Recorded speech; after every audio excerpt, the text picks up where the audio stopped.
Yield Farming. Yield Farming vem sendo um dos assuntos mais comentados em finanças descentralizadas. DeFi. Certamente você já ouviu falar dos ganhos extraordinários que as pessoas estão fazendo com Yield Farming. Mas então, o que é Yield Farming? Como tudo começou? Quais exemplos de farming? E quais são os riscos envolvidos? Tudo isso você vai ver nesse vídeo do meu plano cripto. Yield Farming, em sua essência, é uma maneira de tentar maximizar ganhos sobre capital através de diferentes estratégias de utilização dos protocolos DeFi. Alguns dos protocolos mais conhecidos atualmente são Compound, Curve, Synthetix, Uniswap e Balancer.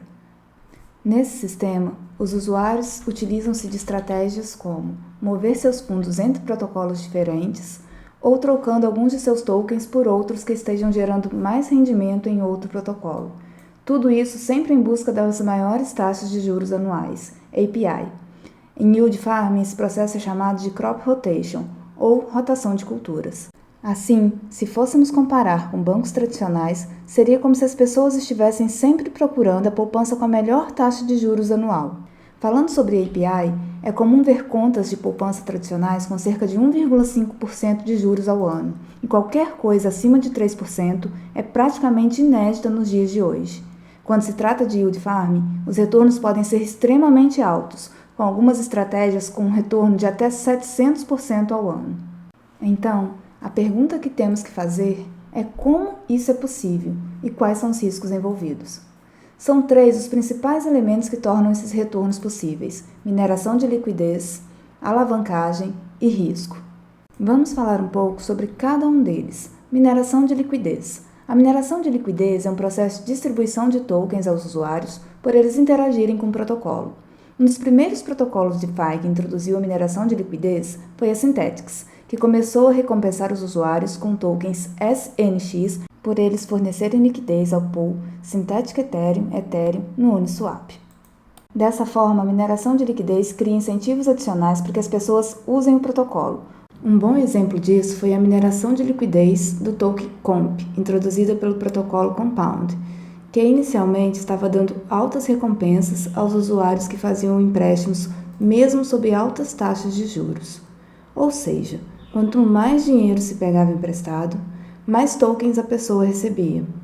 Com isso, a mineração de liquidez do token COMP se tornou muito popular e foi praticamente um catalisador para a disseminação mais ampla do Yield Farming. Além da mineração de liquidez, a alavancagem é outro elemento que possibilita retornos ainda mais altos. A alavancagem é uma estratégia de usar o dinheiro emprestado para aumentar o ganho de um investimento. Nesse mundo, os investidores podem depositar os seus tokens como garantia para um dos protocolos de empréstimos e pegar outros tokens emprestados. Agora, eles podem usar esses tokens emprestados como garantia adicional e pedir ainda mais tokens emprestados. Ao repetir todo o procedimento, as pessoas podem alavancar o seu capital inicial várias vezes e começar a gerar retornos ainda maiores sobre seu capital. Com relação aos riscos, o primeiro deles está relacionado ao que acabamos de discutir: alavancagem. Isso porque sempre é necessário fornecer uma garantia para pegar o empréstimo, e essa garantia é sempre bem maior do que o valor emprestado. Assim, toda vez que o valor de mercado do token que foi dado como garantia cair abaixo de um certo limite, você tem sua garantia liquidada. Além do risco de liquidação, temos os riscos que envolvem os contratos inteligentes, como bugs, mudanças de plataforma, chaves de administração e riscos sistêmicos, por exemplo, o Ethereum perdendo seu valor drasticamente. Além disso, temos alguns novos vetores de ataque, que são específicos para DeFi, por exemplo, ataques que visam drenar a liquidez de pools. Todos esses riscos juntos são mais uma razão pela qual os retornos do Yield Farming são tão altos. Assim, esse é um jogo de altos riscos, mas também de altos ganhos. Você está convencido sobre o mundo de oportunidades em DeFi? Então comenta aqui sobre o que mais você gostaria de saber sobre DeFi.